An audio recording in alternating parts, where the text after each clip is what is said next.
So, Wake Up Ministry or ministries, but it's not about us, it's always about Jesus Christ. And I only can tell you when someone says something, this and this, has several opinions. When you invite me, you always invite Jesus Christ. And I will not allow that someone separates us. And Jesus Christ, by the way, according to the Word of God, He is the Word. Amen. And really, this I will not let anyone, and it will not be happen any time. The Word belongs to me, and I belong to Him. I gave my life to Him, and we are one. And this is, I want to reach the goal, you know. And I don't want to seek my own ministry. I want to be careful not to steal in the honor. Everything belongs to Him. And so it should be. I'm working on it. I'm not perfect, as Paul said. Yeah, good, but too many words. I heard you're interested to hearing about Europe. Yeah. There it is. Germany. You heard probably a lot about Sweden. Yeah, we already spoke about that Sweden got the highest raping rate of whole Europe, but Germany is probably not far away from this. So what we already spoke about started to happen many months ago, and we almost hear every day something, but not out of the fake news. Yeah. As your president says, I agree 100% because we have it here too. They lie to us, they don't speak out the truth in full. So that's why we, or the people who are not in internet, who cannot speak or cannot understand English, for them it's difficult to get the real news. And that's why they don't understand who Trump is and why he became the president, and they only hear some cases of rapes, of criminality, and so yeah, this is the situation. So Sweden, as the journalist of CBN said, they heard it's almost lost. We have France.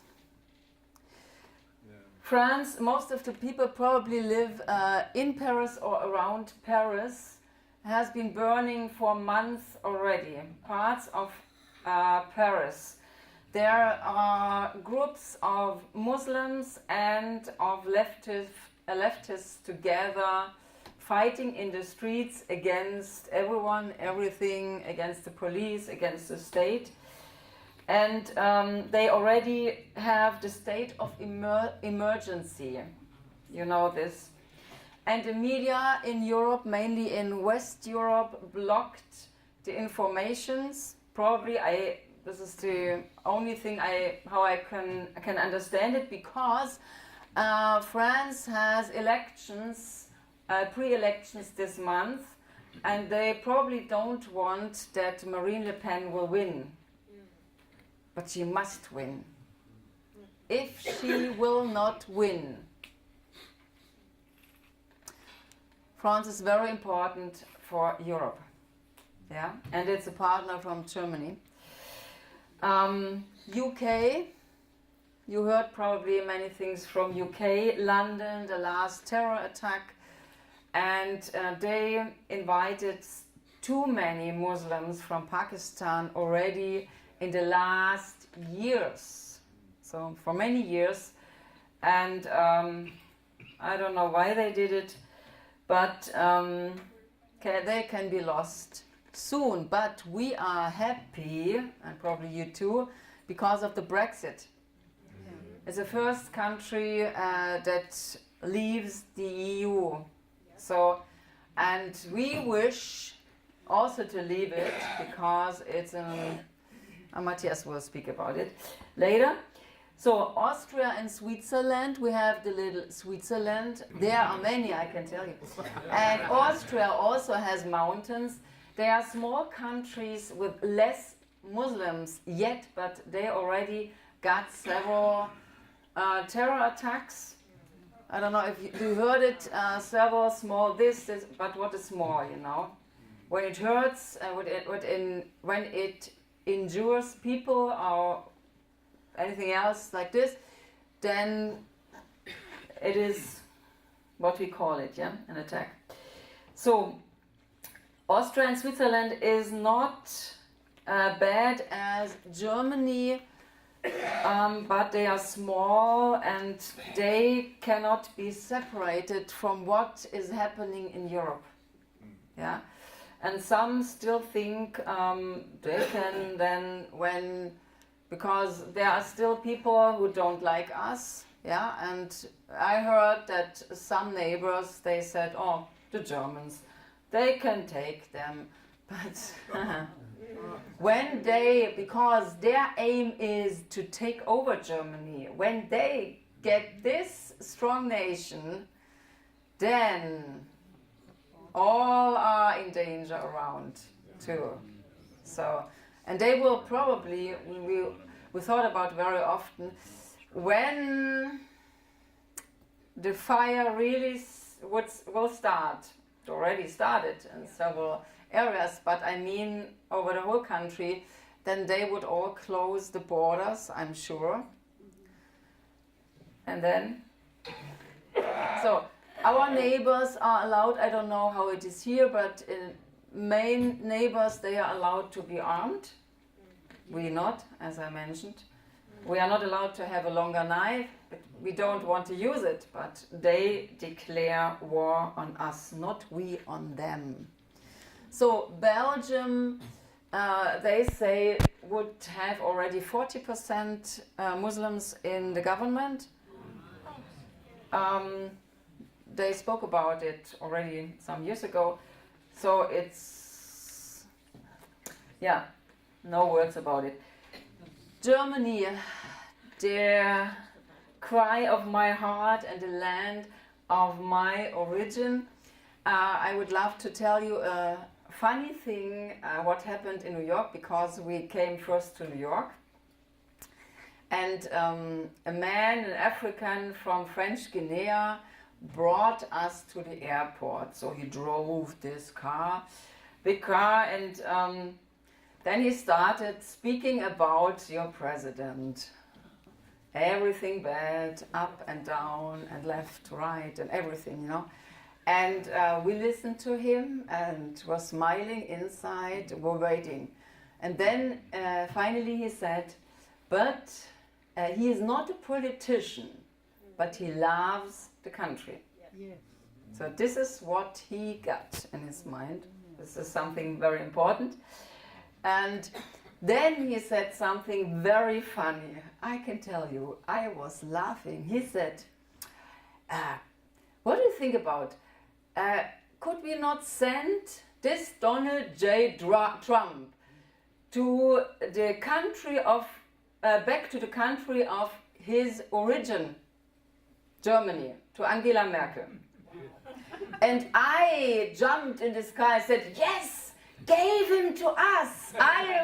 I will be happy we take him. Please, please, send him to us. You know? And we were all laughing in the car. And then, then I said, and I have a good idea. We will make an exchange. I will send you Angela Merkel. And she, because he made a complaint about the border to Mexico, that the president will close it and all the workers could not work in the US anymore, and you will not have all the workers from Mexico, but I haven't heard this, you know. I said, and she and those bad politicians, we will send all to them. You will be happy. They will open all of your borders. She will invite all the criminals to the US. You can have her, I said. And we will be happy with Trump.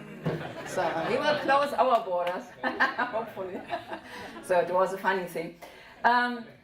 Germany. Yeah, it makes me really sad to see what is happening there. Many people write me on Facebook and the Patriots, and you know, there are still more unbelievers who understand the signs of the time and not the Christians. Yeah, it's unbelievable for me. Why do they understand and the Christians don't? Yeah.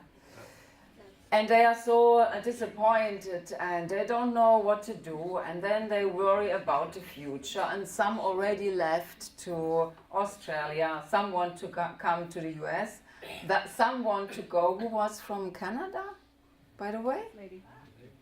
Yeah, hi, Hartford, welcome.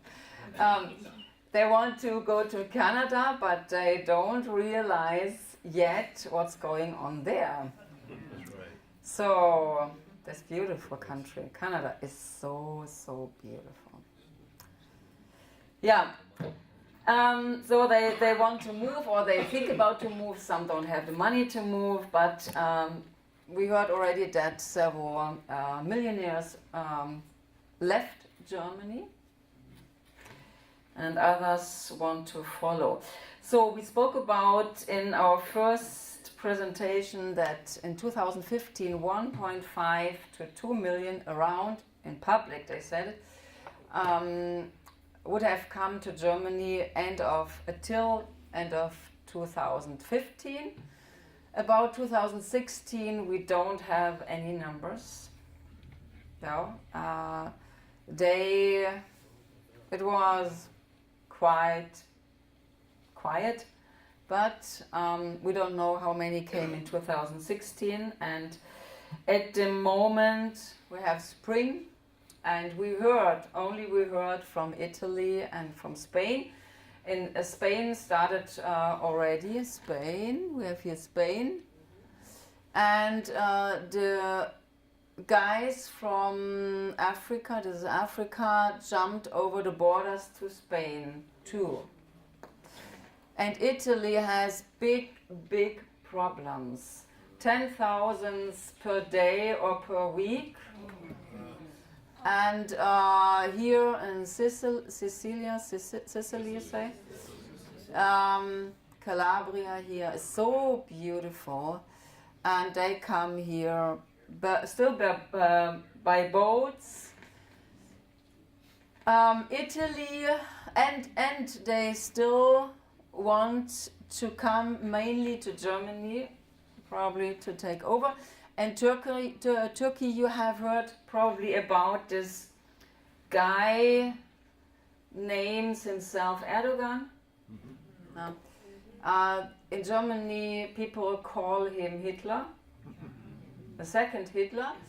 He accuses us and makes threats to us, and he says we are the Nazis, but he should probably look into the mirror.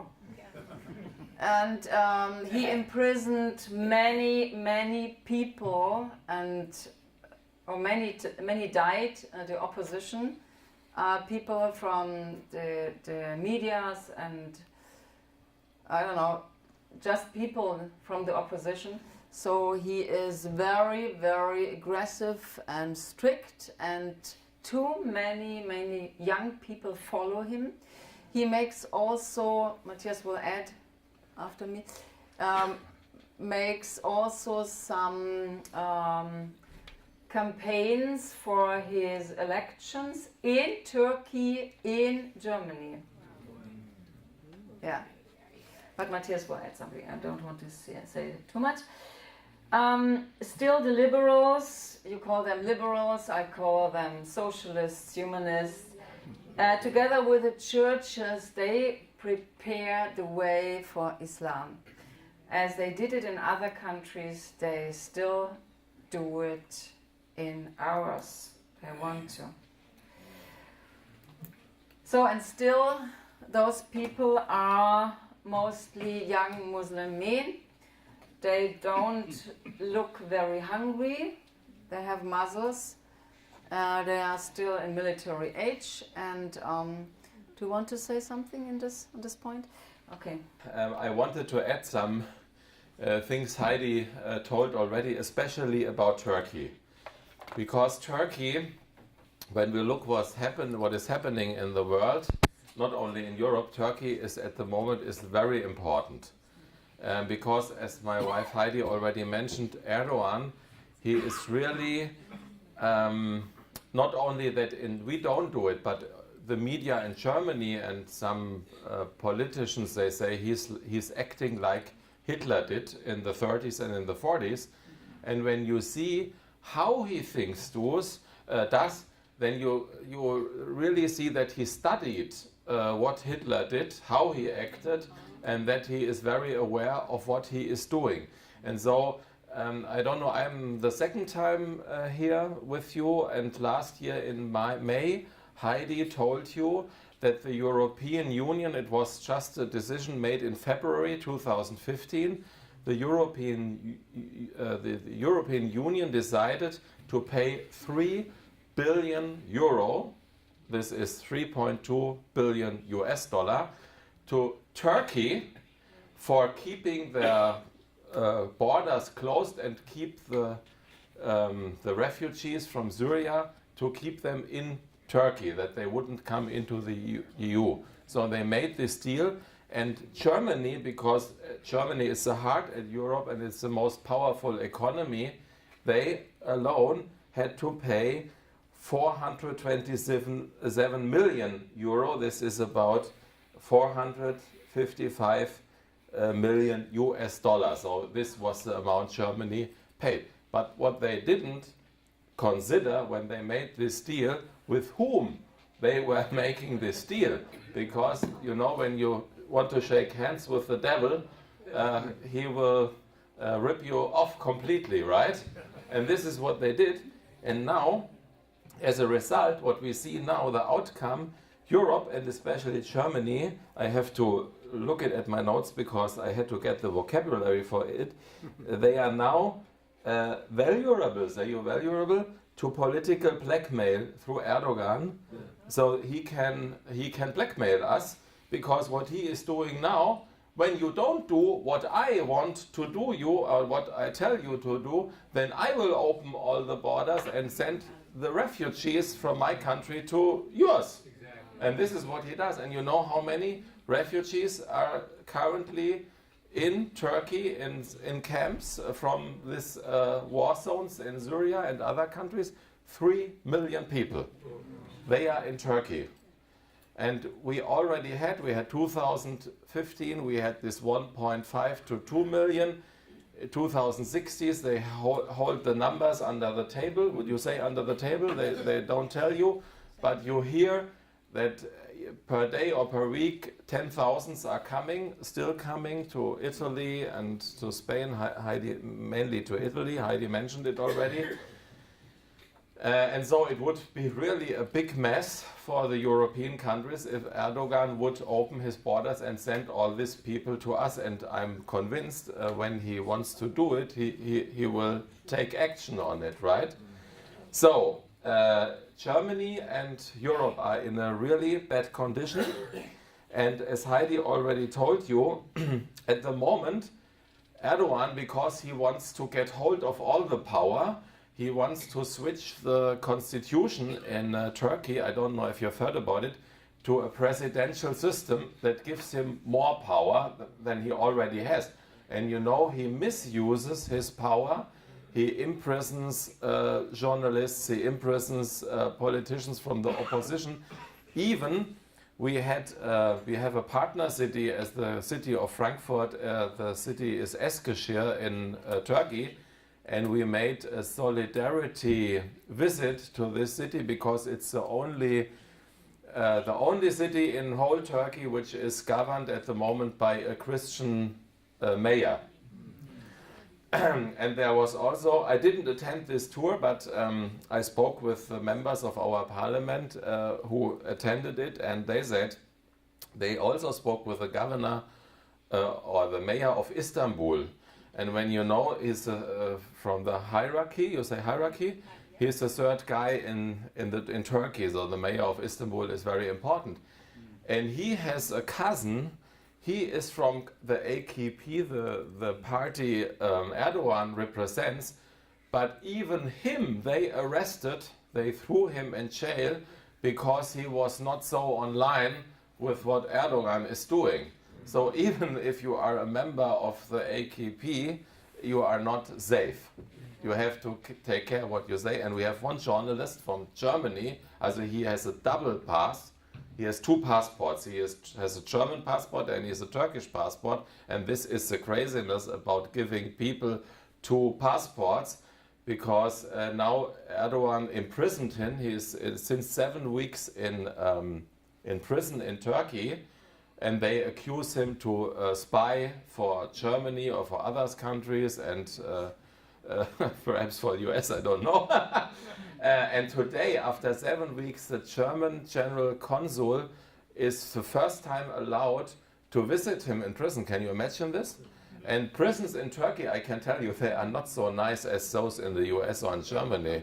Yeah, and he's in Istanbul, in the biggest in the biggest prison or largest prison of all Turkey, with more than 10,000 inhabitants. You say inhabitants or imprisoned there. So it's surely not nice. So this is what Erdogan is doing, and for this campaign, because this election about the referendum about the constitution will take place, and he is now doing a campaign, and because in Germany about 3 million Turks already live in Germany, but as they have the Turkish nationality, they are allowed to vote, and they also live in other European countries. So what does Erdogan and his government does? They are traveling through Europe and doing campaign in other European countries.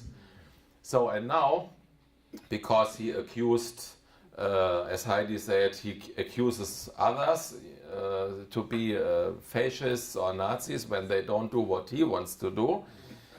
So some countries started to prohibit this, and they said you are not allowed to speak or make a campaign in our country.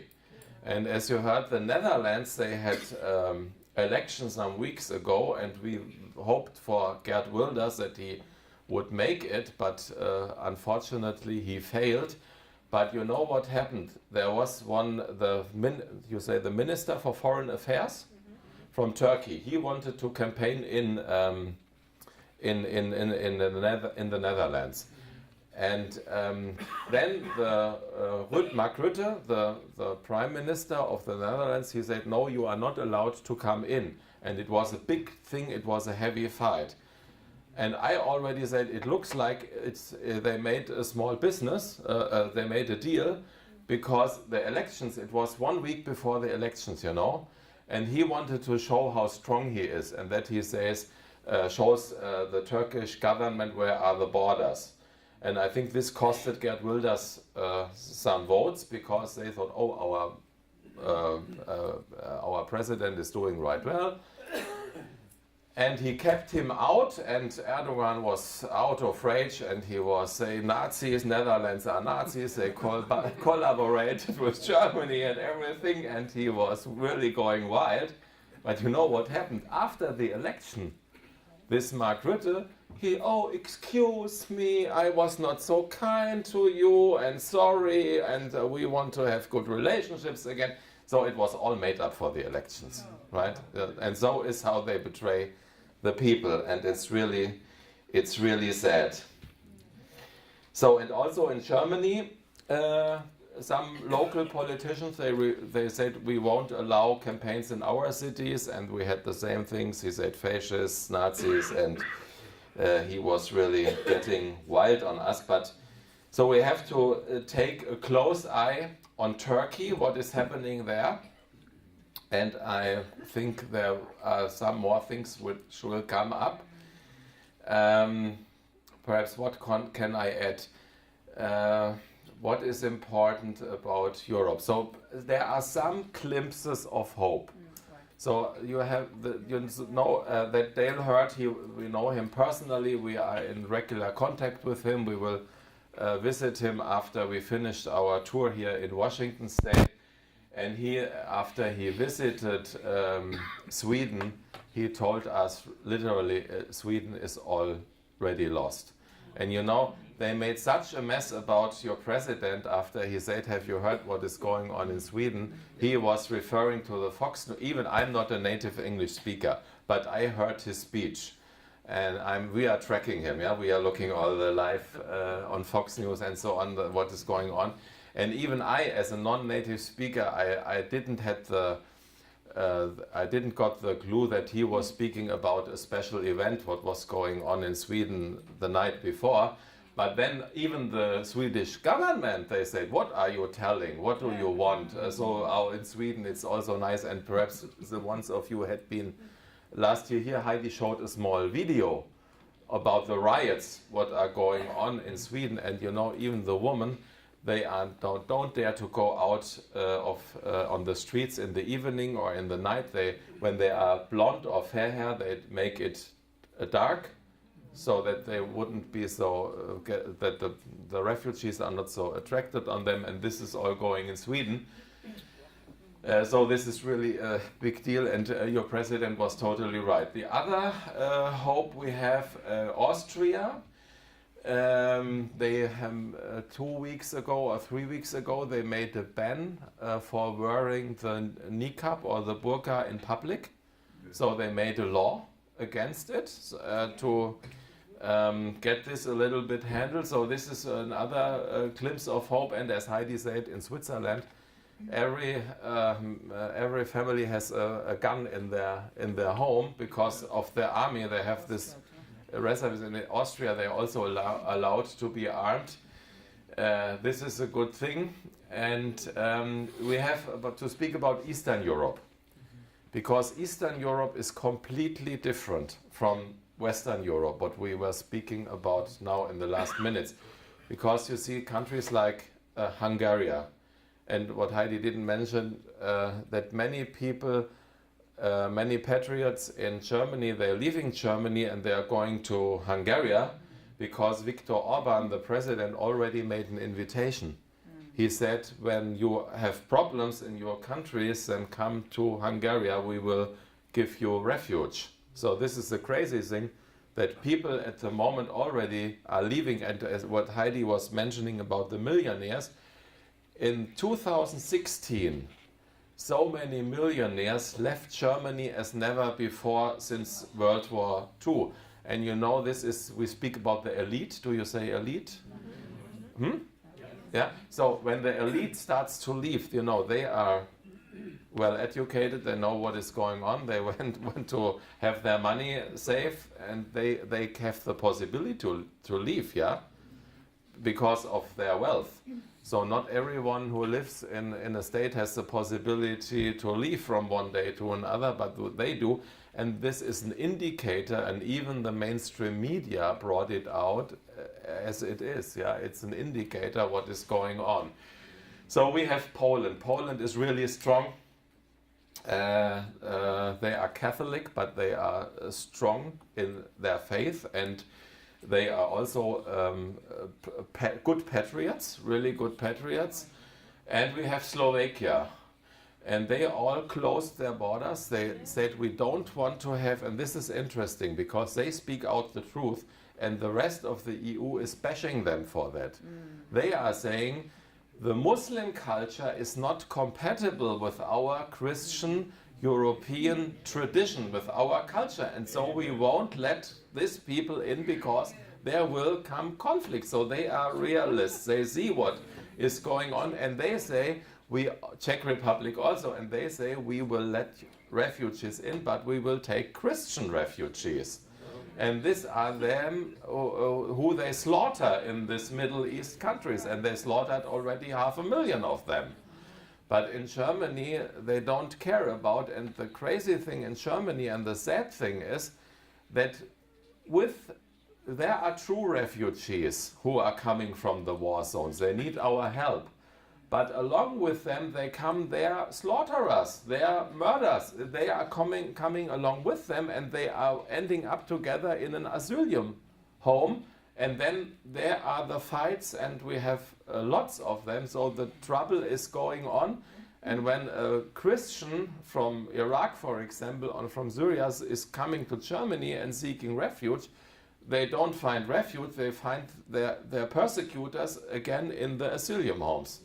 And our government is like blinded, or they are ignorant about that.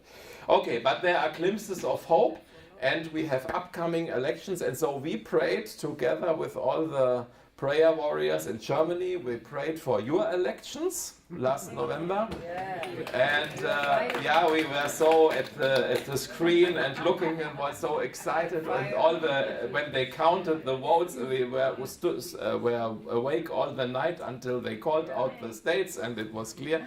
And your new president came up to the stage, and then we went to bed, very tired.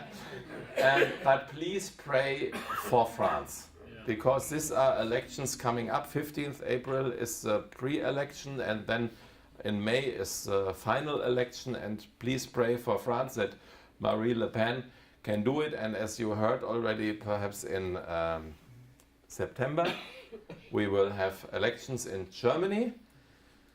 And I can really tell you, this other candidate from the Social Democrats is Martin Schulz, the former president of the European Parliament. They brought up he is just more evil or bad than Angela Merkel. So it's terrible. And AfD, the alternative for Germany, the new patriotic movement and party, conservative, they are still too weak. And they are fighting them with everything they can, and they have, from a human point of perspective, they have no chance at all. So we will have to say what will happen, but we believe that God is in control. Amen? Amen. Amen. Okay, we can do it. Yeah, thank you. Because Russia, it's not Europe, but it's close to Europe, and it doesn't belong to the European Union. Part of it belongs to the continent of Europe for sure, but you have heard what happened yesterday or before yesterday, the day before. I'm a little bit out of time because of the time zones. What happened in St. Petersburg, and now it turned also out that it's an ISIS-connected attack. It was a self-suicide bomber who blasted this subway train, 11 killed and many injured. So also in Russia they have this problems, and it's not only about Islam there, but it's also because of the former Soviet Union Republic, Kazakhstan and Chechenian. So they want to be independent, and they are fighting against Russian. But this they found out was inspired by ISIS, and because President Putin was exactly at this time in St. Petersburg. And they wanted to show him how weak he is, or to see the people that, your president is St. Petersburg, and he is not even able to protect you. This is what they are, what their mindset is. This is how they are thinking, and with what you have to calculate. Okay, Europe? Next. Yeah, so as Heidi already said, all these sexual assaults we are having, the murders, the crime, the criminal statistic, it went through the roof.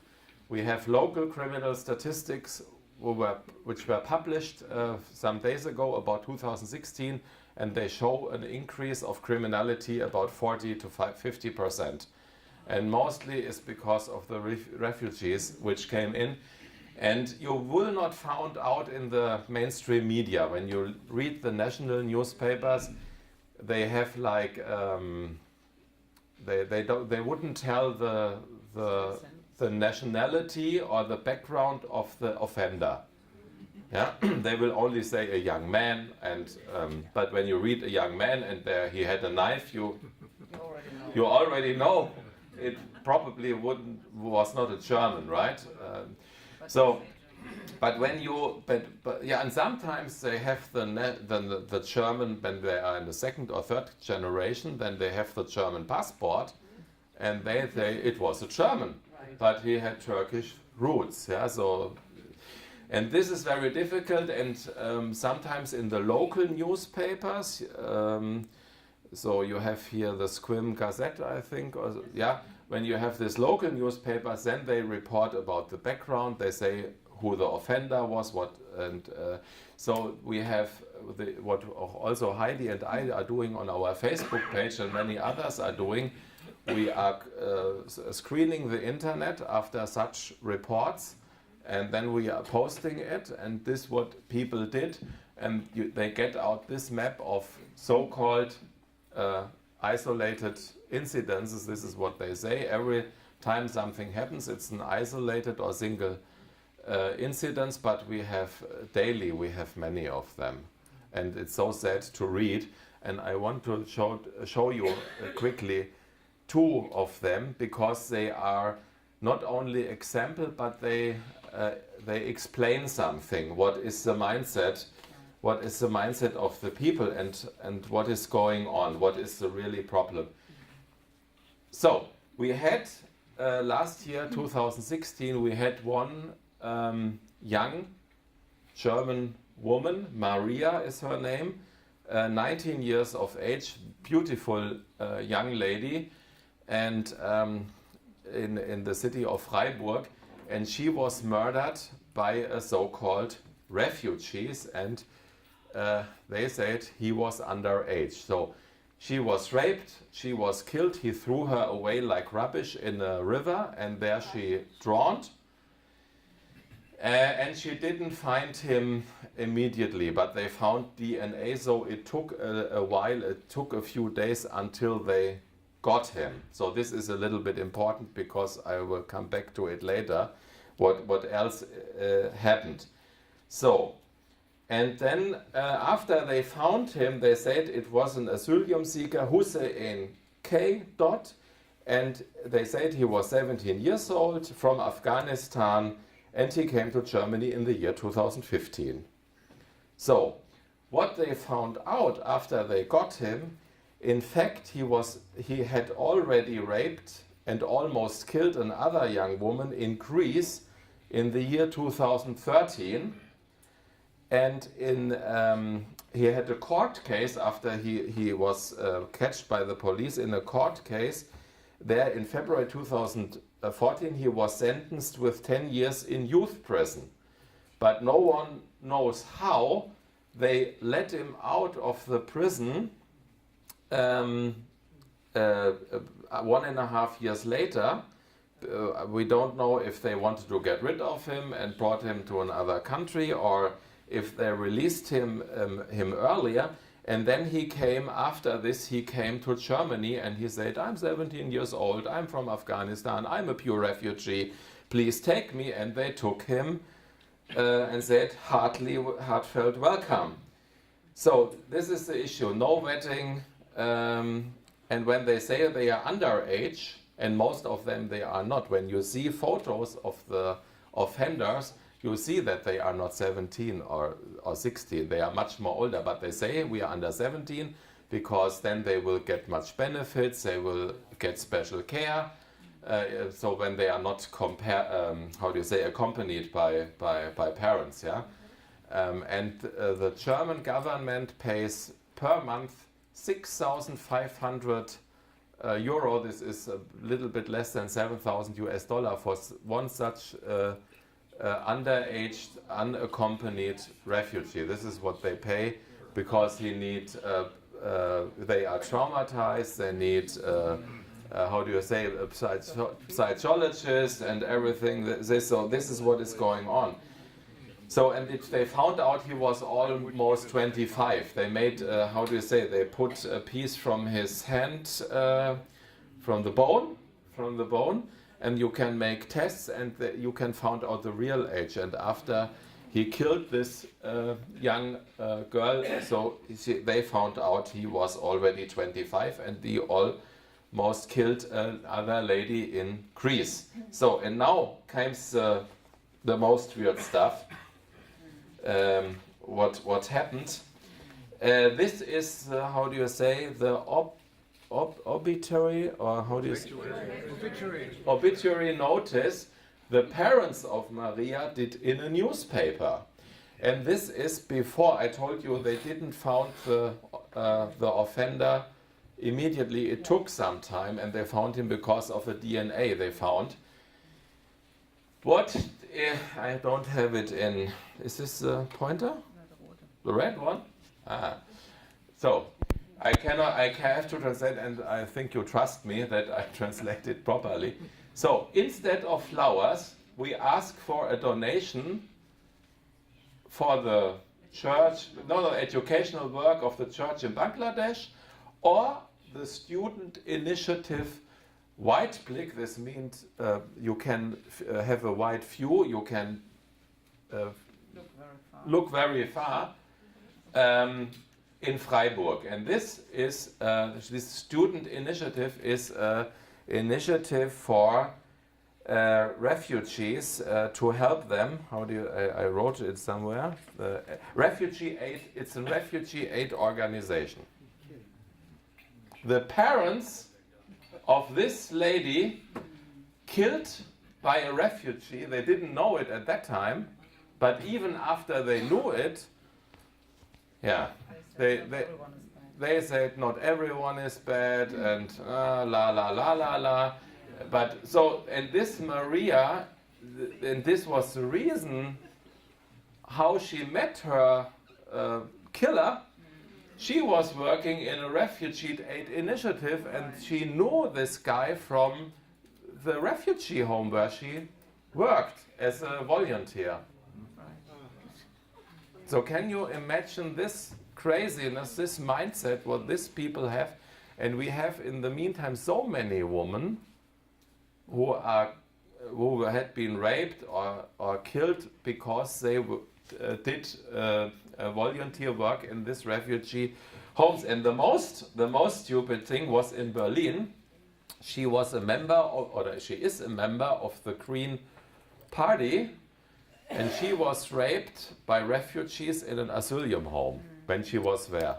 And you know what she did? She went to the police and said, "Oh, I was raped, it was a gang rape, and also Germans were involved." This was a completely lie. And after 24 hours, she had a bad conscience, and they went to the police again, and she said, "No, I didn't tell you the truth. There were no Germans. It was only refugees who did it." And then she gave interviews in the newspaper. They asked them, "Why did you do this? Why did you tell the people there were also Germans involved?" "Yeah, I didn't want foster the prejudices against refugees. The right wings would be getting stronger by this when they found out the truth." And so crazy are the people. Can you imagine this? Can you imagine this? It's unbelievable. So this is what we are fighting. It's brainwash. And the last thing, because it just happened yesterday, and this is another point I spoke about in the last meetings, and this you have to understand, because I think you are armed, but perhaps it's also a little bit true in your society. You know, this guy, Black African, Machete, you know this? Machete? You can read it?